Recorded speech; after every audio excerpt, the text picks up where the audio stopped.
अस्सलाम वालेकुम नाजरीन, आप देख रहे हैं प्रोग्राम जायजा और मैं हूं आपकी मेजबान फरहाना खान।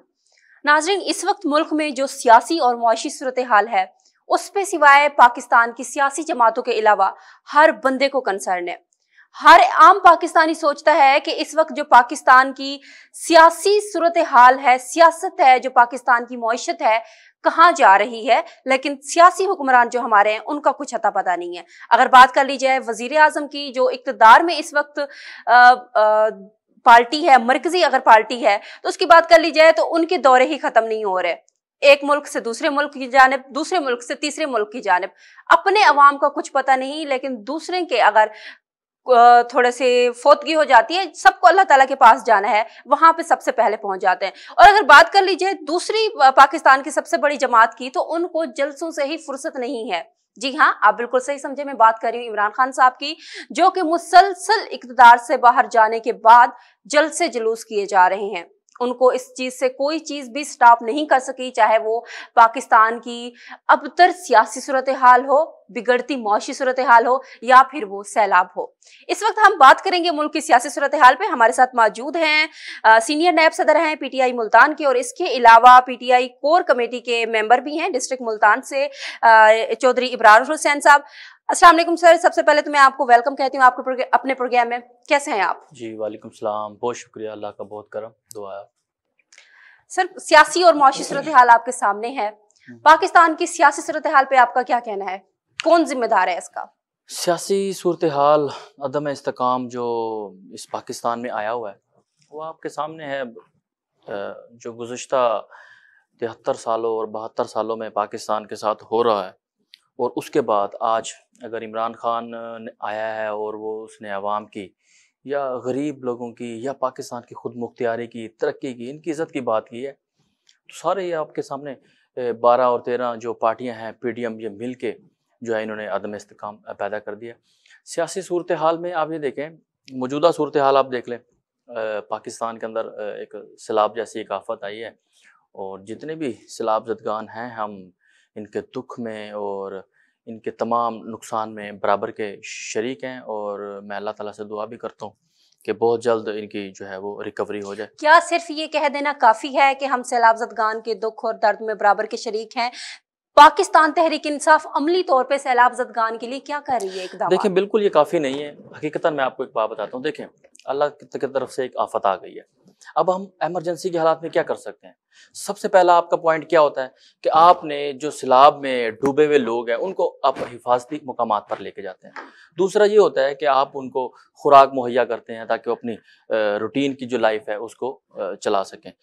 फिर उसके बाद आप खैमे आप उनको देते हैं ताकि वो रिहाइश कर सकें। अब बात यह है कि जो सैलाब का पानी वहाँ पर मौजूद है, जो आ गया है, जब तक वो नीचे नहीं होगा, जब तक उस एरिया में एक ज़िंदगी जो है आम मामूल के मुताबिक नहीं आएगी, तो तब तक आप मज़ीद आप क्या कर सकते हैं? हाँ, बिल्कुल है, पाकिस्तान तहरीक-ए-इंसाफ इस हवाले से प्लान कर रही है, और देखें आप इमरान खान साहब जो टेलीथॉन के ज़रिए आवाम से, अपना पूरी दुनिया से जो फ़ंड इकट्ठा कर रहे हैं, वो इसीलिए अपना इन्हीं सैलाब ज़दगान के लिए कर रहे हैं, ताकि जैसे ये पानी जो है वो नीचे होगा तो वहाँ पर मकानात भी बनेंगे, और जो भी उनका अज़ाला होगा इंशाल्लाह, मेरे ख्याल से वफाक हुकूमत को भी चाहिए कि पंजाब हुकूमत और बाकी जो बलोचिस्तान की हुकूमत के साथ मिल के ऐसा प्लान बनाएं, तमाम इख्तलाफात से हट कर कोई ऐसी पॉलिसीज़ बनाएं कि वो जो सैलाब ज़दगान का नुकसान हुआ है उनका अज़ाला किया जा सके। इमरान खान साहब का दावा है कि 3 घंटों के दौरान पाकिस्तानी अवाम ने उनको 5 अरब रुपए दिए। उसको यूटिलाइज करने के लिए क्या स्ट्रेटजी, कौन सा प्लान ऐसा है पाकिस्तान तहरीक इंसाफ के पास जिससे सैलाब ज़दगान का हकीकी मैनू में अल्फाज से हटकर अजाला हो सकेगा? देखें, फ़िलहाल तो सारी तवज्जो ये है कि हम अब हमें जो है फ़ंड है वो आलमी दुनिया से ज़्यादा मिल सके, और उसको ख़र्च करने के प्लान मरतब करने के हवाले से ये है कि वो प्लान जो है वो ज़रूर बनेंगे। वो ज़ाहिर है ओपन तो आप किसी को इस तरह नहीं बता सकते। जब थोड़ा-सा वक़्त गुज़रने के साथ जैसे हालात बेहतर होंगे और हमें आइडिया होगा कि कहाँ-कहाँ, किस-किस लिहाज से क्या-क्या चीज़ें ज़रूरत है। बहुत सारे जो मकानात गिरे हैं, कहीं पर लोगों के ज़राअत का जो है वो नुकसान हुआ है, तो जहाँ-जहाँ जैसे-जैसे मुनासिब लगेगा उसी हिसाब से को फ़ंड को जो है वो खर्च किया जाएगा। सर, जब भी हुकूमत बदलती है, आने वाली हुकूमत जितना भी बिगड़ती मुआशी सूरत हाल है उसका मलबा पिछली हुकूमतों पे डालती है, साबका हुकूमतों पे डालती है। यही काम पीटीआई की हुकूमत ने किया और यही सेम काम पीडीएम की हुकूमत भी कर रही है। इस बात से क्या आप अपना एक नजरिया पेश करना चाहेंगे? क्या ये बात दुरुस्त है किसी न किसी हवाले से? क्योंकि पीटीआई भी यही बात कर चुकी है, यही कह चुकी है, और अब पीटीएम भी वही बात कह रही है। देखिए मेरी बात सुने, पाकिस्तान तहरीक इंसाफ तो मेरे ख्याल से 2018 के अंदर पहली बार इस हुकूमत के अंदर आई है। और ये जो बेशरम लोग हैं, मैं आपको इस वर्डिंग के पीछे बहुत सारे मेरे ख्यालात हैं कि मैं ये क्यों बोल रहा हूँ। पाकिस्तान पीपल पार्टी या नून लीग, इन्होंने तो 73 सालों से बारियां ले रखी थी। इन्होंने तो आपस में प्लान बना रखे थे कि जब नून लीग की हुकूमत जाएगी तो हम पीपल पार्टी पे बोझ डालेंगे, पीपल पार्टी की हुकूमत जाएगी तो हम नून लीग पे बोझ डालेंगे। बात यह है, आप ये देखें कि इन लोगों ने अवाम के लिए क्या किया है। इन लोगों ने अवाम के लिए पॉलिसी क्या बनाई है, सिवाय इन्होंने एक दूसरे के ऊपर इल्जामात लगाने के अलावा मुझे ये बताएं क्या पॉलिसी बनाई है। मैं एक बात कहता होता हूँ, एक घर का जो फर्द है, बेफर्ज मैं हूँ या घर का बड़ा बंदा है, जब उसके बच्चे उससे ये नहीं पूछेंगे कि बाबा आप क्या कमा के लाए हैं, और फिर अगर आप कम कमा के लाएंगे तो हम कम खा लेंगे। घर के बड़े का काम ये होता है, घर के लीडर का, घर के सरबराह का, कि उसने घर के को पूरे प्लान के मुताबिक बजट बनाना होता है। आप ये बताएं, अगर एक मजदूर बंदा पूरा डेली अपने 8 या 10 घंटे मेहनत करने के बाद इतनी रकम इकट्ठी नहीं कर सकता कि उसका घर का खर्च चल सके, एक मजदूर की अगर तनख्वाह 800 रुपए डेली है, तो आप मुझे बताएं मौजूदा दौर के अंदर आप वो बेचारा 800 से क्या खरीद सकता है। अगर वो 1 किलो घी ले ले 500 550 का, तो बाकी वो अपना आटा कहाँ से लेगा, बच्चों का दूध कहाँ से लेगा, बिजली के बिल उसने कहाँ से देने। तो ये गवर्नमेंट का काम होता है कि वो पॉलिसी बनाए अपनी अवाम के लिए कि वो उसको अपनी जिंदगी का बसर कैसे करना है। इस पॉलिसी को हटाकर ये एक दूसरे पर जो है अल्जाम तराशी पे लगे रहते हैं। तो इस चीज को हमने देखना है। और पाकिस्तान तहरीक इंसाफ जब गवर्नमेंट में आई थी तो उसका सबसे पहले प्लान ये था कि हमने जो गरीब को ऊपर उठाना कैसे है, क्या गरीब को जरूरत क्या है, उसको हेल्थ की जरूरत है, हेल्थ कार्ड जारी किया गया इस आवाम के लिए। फिर उसका था कि राशन कार्ड जारी किया गया। फिर जो मुखैर अपना जो लोग थे जरूरतमंद थे उनके लिए 14 हज़ार रुपये उन्होंने जो है वो मुख्तसर रकम कर दी थी। वो ये तमाम प्लान थे जो पाकिस्तान तहरीक इंसाफ लोगों को मुहैया कर रही थी। लेकिन फिर जो दोबारा से पीडीएम का एक वो लोग जिनको पाकिस्तान की तरक्की में कोई भी इंटरेस्ट नहीं है और पाकिस्तान की तरक्की वो चाहते ही नहीं थे, जब उन्होंने देखा कि पाकिस्तान एक तरक्की की राह पर गामजन हुआ है, तो फिर वो दोबारा आकर उन लोगों ने जो है वो एक आपके सामने एक खेल खेला, इंटरनेशनल लोगों ने मिलकर, और फिर पाकिस्तान तहरीक इंसाफ की गवर्नमेंट को गिरा दिया। ठीक है, पाकिस्तान तहरीक इंसाफ की हुकूमत चली गई, उसके बाद जो मौजूदा हुकूमत है पीडीएम की हुकूमत, इसने भी नारा लगाया था कि हम महंगाई को खत्म करेंगे और आम आदमी को रिलीफ देंगे, जैसा कि पीटीआई की हुकूमत ने नारा लगाया था। आपने कहा कि जितनी भी साबका या मौजूदा हुकूमतें हैं बारियां लेती हैं, अब बारी अगर अवाम की हम बात करें तो बारी तो अवाम ने भी दी थी पीटीआई को। आपने चंद एक मंसूबों का जिक्र किया, उसके अलावा जितने भी इमरान खान साहब के वादे थे अवाम से, वो किस हद तक फुलफिल हुए? बात यह है कि आप अवाम चाहती क्या है। देखें, अवाम का बेसिक नीड्स है कि वो बिजली उसको कम रेट पर मिले। अब मैं अपनी एक बात करता हूँ, देखें अगर मैं गवर्नमेंट मुझे क्या दे रही है, एक गवर्नमेंट एक माँ की एक हैसियत रखती है अपनी अवाम के लिए, और वो उसको मोहब्बत भी देती है, उसको प्यार भी देती है। और सबसे ज़्यादा स्टेट की जो देने की सहूलियात होती हैं अवाम को, वो होती है कि बिजली मुहैया कर रही है आपको, सेहत के आपको जो है वो मामलात हैं, अपना खुराक यानी कि आपने उसने कंप्लीट करनी है। तो ये जो एक स्टेट का काम होता है, एक गवर्नमेंट का काम होता है। अब देखिए मैं हूं, अगर मैंने अच्छी गाड़ी में घूमता हूं तो मेरे अपने पैसों की है, मुझे स्टेट नहीं दे रहा। अगर मैं अच्छे घर में रह रहा हूं तो वो मेरे अपने पैसों की, स्टेट नहीं दे रहा। इसी तरह अगर मैंने इलाज कराना है किसी अच्छी जगह पर तो गवर्नमेंट आपको क्या दे रही है, अगर मैं वो भी मेरे अपने काम कर रहा हूँ। अगर रोड मैंने बनवाना है तो वो भी मैं अपने कर, तो स्टेट क्या कर रही है। अगर हम ये टैक्स वगैरह जो है ये अगर हम गवर्नमेंट को देते हैं तो उसका ये है कि एक शफाफ तरीके से उस जो है वो टैक्स को आवाम के ऊपर अगर खर्च किया जाए तो यकीन माने मेरा नहीं ख्याल कि ये आवाम जो आजकल की मुश्किलात में घिरी हुई है ये मुश्किलात उसके ऊपर मजीद रहेंगी। का सिलसिला जारी है, मुल्क की मौजूदा सियासी और मुआशी सूरत हाल पे हम गुफ्तगू कर रहे हैं। हमारे साथ मौजूद हैं सीनियर नायब सदर पीटीआई मुल्तान से चौधरी इब्रार हुसैन साहब। गुफ्तगू का सिलसिला आगे भी जारी है, लेकिन यहाँ पे वक्त हो जाता है एक छोटे से ब्रेक के बाद वापस आते हैं।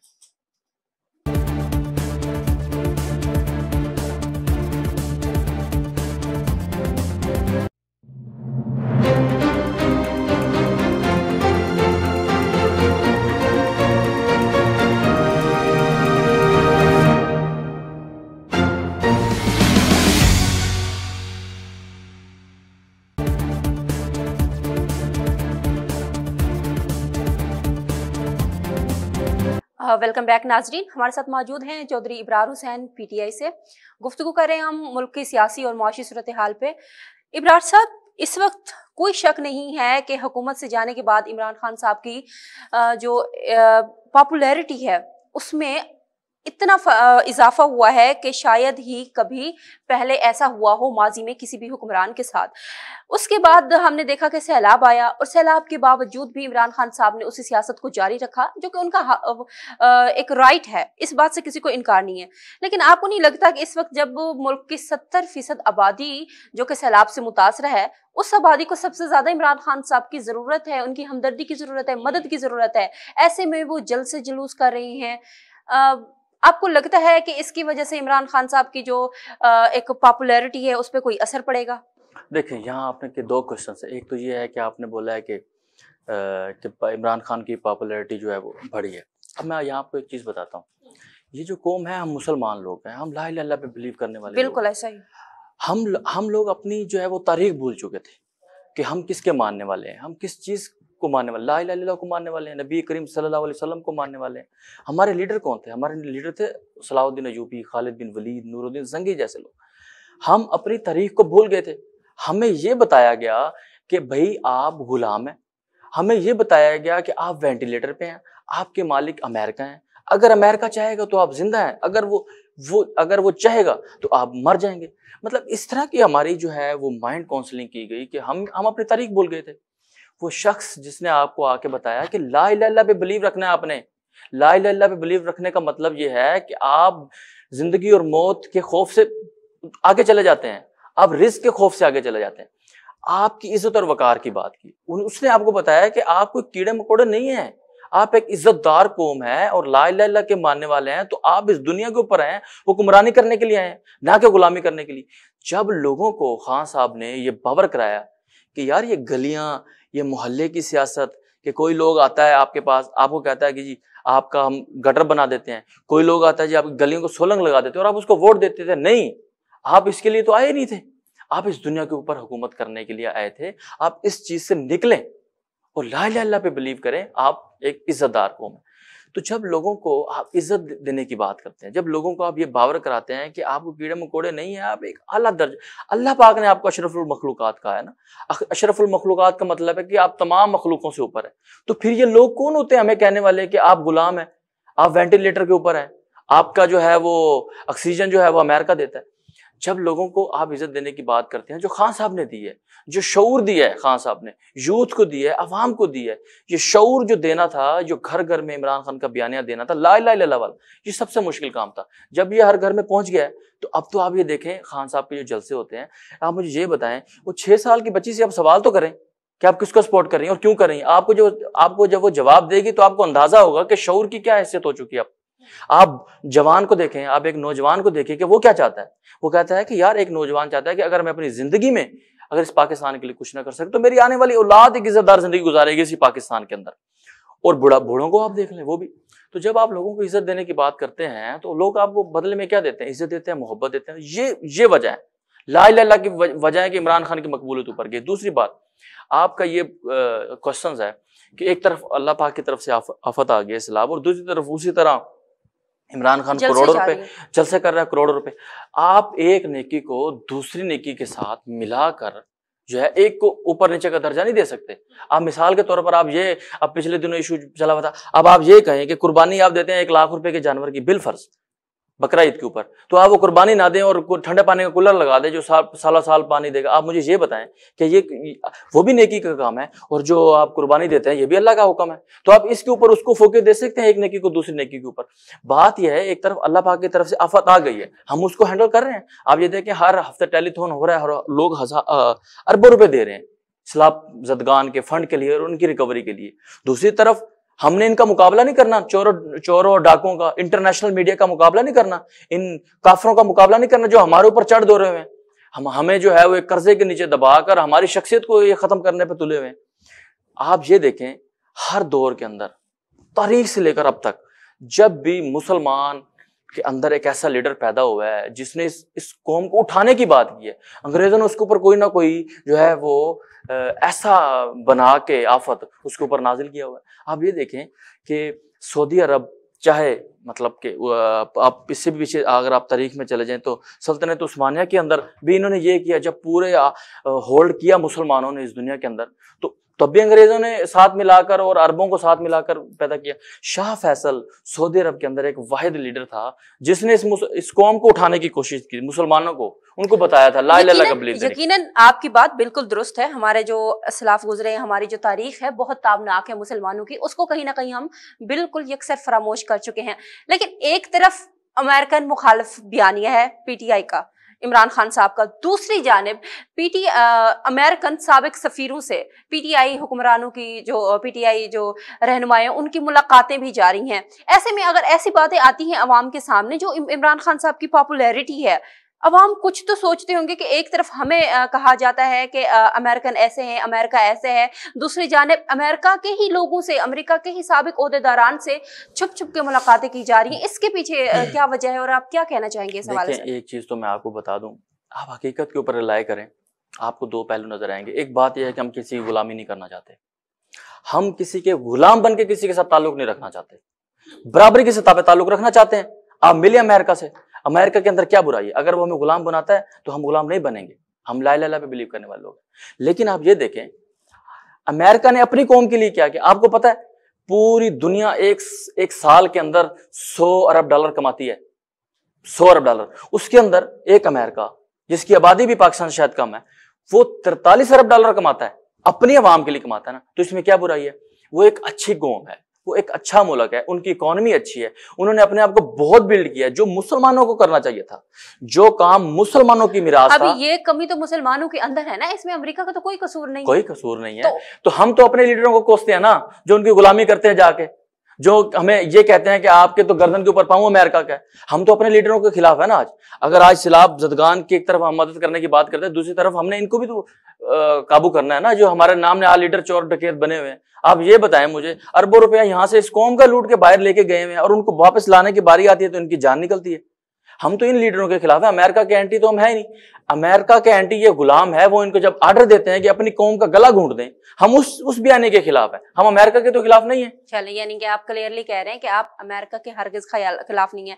अब मेरा आपसे सवाल है कि इमरान खान साहब पे तोशा खाना जो रेफरेंस है उसकी फर्द जुर्म आयद होने वाली है आइंदा कुछ दिनों के लिए, उस हवाले से क्या कहना है आपका? मैं तो आप ये देखें, एक एटमी मुल्क का जो सरबराह है पाकिस्तान, जिसके पास 23 अरब डॉलर का खजाना उसके हाथ में पड़ा हुआ है, उसने वहां से कुछ ना लूटा, उनको तोशा खाना से एक 4 करोड़ की घड़ी मिली है। आप मुझे ये बताएं, वो शख्स जिसको अरबों रुपए सिर्फ फोन कॉल पे मिल रहे हैं, उसको कोई शर्म आनी चाहिए। आप मुझे ये देखें कि अब इनको अपने 3 माह में तमाम एजेंसियों को, तमाम लोगों को, तमाम अदारों को साथ मिलाने के बाद खान साहब के ऊपर इल्जाम लगाने के लिए अगर 4 करोड़ की घड़ी मिली है तो इनको शर्म से डूब मर जाना चाहिए। दूसरा दहशतगर्दी का भी मुकदमा था जिसकी दफात खत्म कर दी गई है, उस हवाले देखो से क्या ये कहना है एक आपका? बड़ा बहुत एक अलमिया है हमारे लिए, एक हीरो है, एक लीडर है पाकिस्तान का, जो अक़वाम मुत्तहिदा में जाके कहता है कि पाकिस्तान एक दहशतगर्द मुल्क नहीं है। आप ये देखें, ये बेशर्मी की इंतहानी है कि हमारे घर के लोग उस शख्स को जो जाके कहता है कि पाकिस्तान दहशतगर्द मुल्क नहीं है, उसको कहते हैं ये दहशतगर्द है। आप मुझे ये बताएं, दहशतगर्दी की दफात क्या होती है?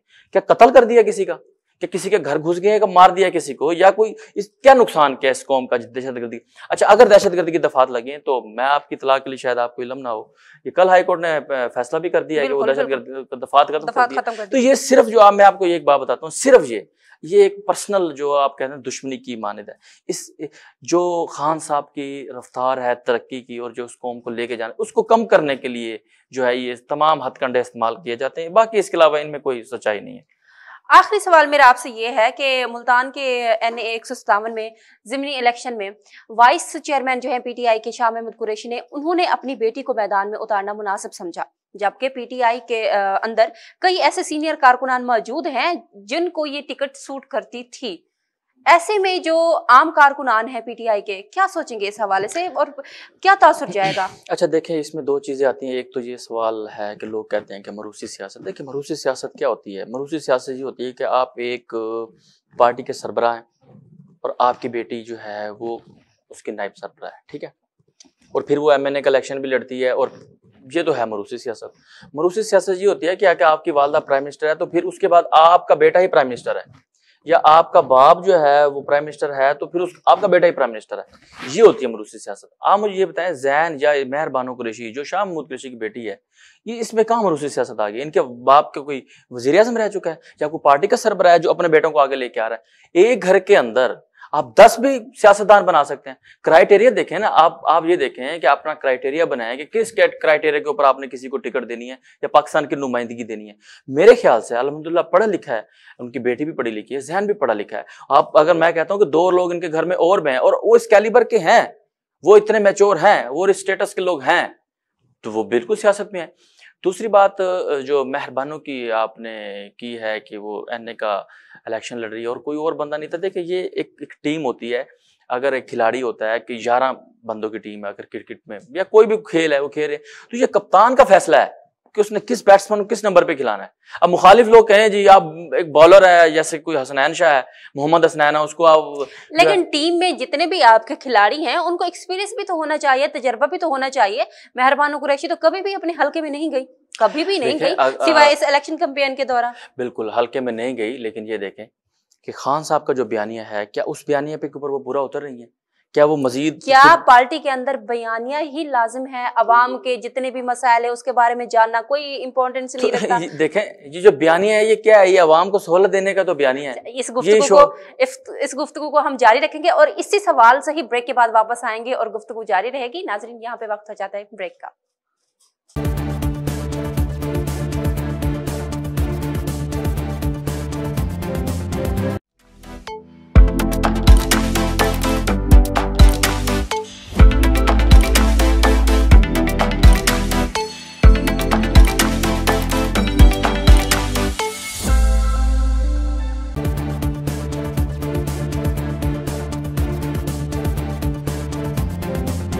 Welcome back. गुफ्तगू का सिलसिला वहीं से जारी रखते हैं जहां पे ब्रेक से पहले हमने उसका इख्तिताम किया था। इब्रार साहब, मेरा आपसे सवाल था कि मेहर बानो कुरैशी कभी अपने हल्के में नहीं गई, उसके बावजूद जो चेयरमैन है, वाइस चेयरमैन है शाह महमूद कुरैशी, उन्होंने उनको टिकट दे दिया। अवाम क्या सोचेंगे? बात आपकी ठीक है। ये देखें उनकी यहाँ पैदाइश है, वो सारी उम्र उन्होंने यहाँ गुजारी है। देखें एक खातून का होता है कि शादी के बाद ज़ाहिर है उन्होंने अपनी जगह चेंज करनी होती थी। ये आपका एक गलत, यानी कि शायद आपने सोच लिया कि हल्के में नहीं नहीं सर, ये मैं नहीं कह रही, ये अवाम कह रहे हैं, ये पीटीआई के कारकुनान कह रहे हैं, पीटीआई के जो सपोर्टर हैं उन्हीं का ही क्वेश्चन है कि शाह महमूद कुरैशी अगर चाहते तो टिकट किसी सीनियर कारकुन को दे सकते थे, और भी बहुत सारे लोग मौजूद हैं। अच्छा, बात यह है कि अगर सीनियर कारकुन को दे देते, उसके अगेंस्ट लोग कहते हैं कि यार इससे भी कोई सीनियर है, अगर उसको दे देते। हर दफा यही हाल होता है। अब देखें ना, पीपी 217 मुल्तान के अंदर अब सलमान नईम के मुकाबले में जब जैन कुरैशी को टिकट दिया तब भी ये प्रॉब्लम था कि जैन कुरैशी को टिकट क्यों दिया गया। अब बात यह है कि पार्टी की अपनी पॉलिसी होती है कि उन्होंने जीतना कैसे है, कैसे इन चोरों डकैतों का मुकाबला करना है। वो उनको जो भी इसका हल नजर आता है, अगर सीधी उंगली से घी नहीं निकल होता तो टेढ़ी उंगली से निकालना है। हमने अपनी जीत पर फोकस करना है ताकि हम जो है दोबारा इक़्तिदार में है 2/3 मेजोरिटी के साथ और अपनी मर्जी से फैसले कर सकें जो अवाम की बेहतरी के लिए। इस जो है वो प्लान के तहत अगर खान साहब किसी भी खिलाड़ी को खिलाते हैं तो हम भरपूर उनकी सपोर्ट करेंगे। मुल्क भर के ज़िमनी इंतखाबात जो कि इमरान खान साहब तैयारी में थे 9 हल्कों से लड़ने की, अब उस पे भी इतने एक्सपेंसेस आएंगे इलेक्शन पे, जबकि मौशी सूरत हाल आपके सामने है। इस वक्त डॉलर जो है मुल्क की तारीख की बुलंद तरीन सतह पे पहुंच चुका है, हो सकता है आने वाले दिनों में मजीद बढ़े। इमरान खान साहब ने तैयारी की हुई है 9 हल्कों से लड़ने की। अगर वो 9 हल्के जीत भी जाते हैं, जो कि इस वक्त उम्मीद काफी है, उनकी पॉपुलैरिटी माशाल्लाह से हाई सतह पे है, अगर जीत भी जाते हैं तो फिर से दोबारा ये ज़मीनी इलेक्शन कराने पड़ेंगे, जबकि जनरल इलेक्शन भी करीब है। तो आपको नहीं लगता कि हुकूमत गिराए जाना, दोबारा हुकूमत में आना, ज़मीनी इलेक्शन, इस पे लाखों के, करोड़ों के, अरबों के एक्सपेंसेस आ रहे हैं, जबकि अवाम को सबसे ज्यादा जरूरत है महंगाई से निजात हासिल करने की? क्या स्ट्रेटजी है? हुकूमतें क्या कर रही हैं? सियासी जमातें क्या कर रही हैं? हमारी ये सवाल तो आप एडीएम से करें ना, जिन्होंने ये इलेक्शन करवाए। हमारा तो ये बयान ही नहीं है कि 9 हल्कों में इलेक्शन करवाएं। हम आपको ओपन होकर बता रहे हैं कि भी अगर आप 9 हल्कों में इलेक्शन आपका बयान नहीं है, लेकिन पाकिस्तान तहरीक इंसाफ का मुतालबा तो है ना कि जनरल इलेक्शन कराए जाए, हम फौरी तौर पे इंतखाबात करवाएं ना। जनरल इलेक्शन हमारा तो ये मुतालबा है कि जनरल इलेक्शन कराएं, लेकिन ये ज़मीनी इलेक्शन ना। ज़मीनी इलेक्शन क्यों करवाएं? ये तो फिर गुड्डा गुड्डी का खेल आप खेल रहे हैं ना। हम आपको ओपन बता रहे हैं कि खान साहब 9 हल्कों में इलेक्शन लड़ रहे हैं, 9 हल्कों से जीतेंगे इंशाल्लाह और फिर हम इस्तीफा ही देंगे। तो फिर ये एजेंसियां, ये तमाम लोग, ये पीडीएम, ये क्यों नो हल्कों पे? यानी आप दिमाग बना लिया है, एक फैसला कर लिया है कि हमने दोबारा इस्तीफे ही देने हैं, तो बेहतर नहीं है कि वो इलेक्शन से दस्तबरदार हो जाए? दस्तबरदार इसलिए हो जाएंगे ताकि वो नो हल्कों में आए और फिर वो अपना असेंबली में जाके बैठे और अपनी मर्जी से कानून पास करते रहे, और जिस अवाम का गला जो है, आप भी अवाम है, मैं भी अवाम, हम अवाम, सारे अवाम लोग। बिल्कुल। खान साहब जो फैसला कर रहे हैं, आप यकीन करें, इस अवाम की भलाई के लिए कर रहे हैं। अब दस्तबरदार हो जाए, वो नो एमएनए जाके असेंबली में फिर अपनी मेजोरिटी बना के और कानून साजियां करते रहें, और इस जो रही सही कसर है अवाम के ऊपर दबाव डालने की, वो भी दबाव डाल दें। ये नहीं होने देंगे हम इंशाल्लाह। अब देखिए, खान साहब ने तो ओपन बता दिया है कि भाई जनरल इलेक्शन करवाएं, हम आपका मुकाबला मैदान में करने के लिए तैयार हैं। तो अब चोर रास्ते की ढूंढ रहे हैं, नो हल्कों में इलेक्शन करवा रहे हैं, उन नो हल्कों के अंदर जहां आप देखते हैं कि शायद पीटीआई की थोड़ी सी कमजोर है, तो उधर से जीत के हम फिर आके और बदमाशियां करें। तो ये बदमाशियां तो हम नहीं करने देंगे, ये तो हमारा ओपन आपको क्या वो चैलेंज है इन पीडीएम वालों को। इस वक्त जो महंगाई है मुल्क भर में, वो आम आदमी की उसने कमर तोड़ के रख दी है। पंजाब में पीटीआई की हुकूमत है, दूसरे दीगर सूबों में भी पीटीआई की हुकूमत है। पंजाब के अलावा, पंजाब सबसे बड़ा सूबा है पाकिस्तान का, पंजाब में महंगाई को कंट्रोल करने के लिए कोई वाज़ेह तौर पे पॉलिसी नजर नहीं आ रही हुकूमत की।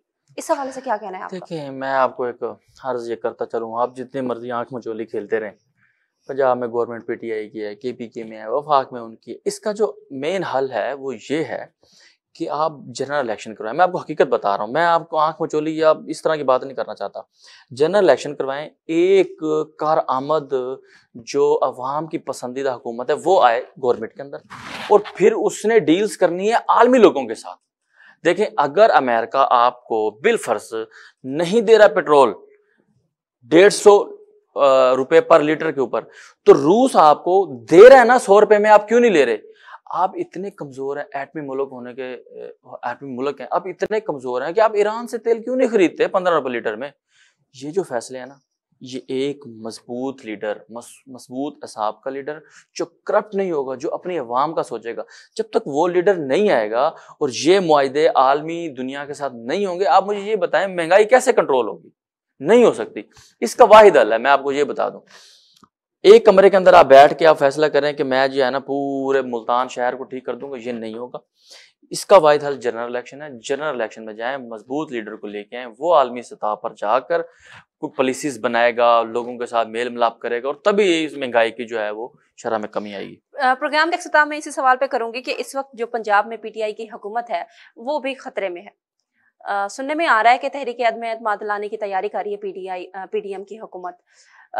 इस हवाले से क्या कहना है? क्या इस हवाले से हिकमत अमली तरतीब दी हुई है पाकिस्तान तहरीक इंसाफ ने हुकूमत को बचाने के लिए? मेरा नहीं ख्याल कि इस बात में कोई सच्चाई है। देखें, आप सोशल मीडिया का दौर है, हर बंदे के हाथ में मोबाइल है, जिसका जो दिल करता है ट्वीट कर देता है, जिसका जो दिल करता है पोस्ट कर देता है।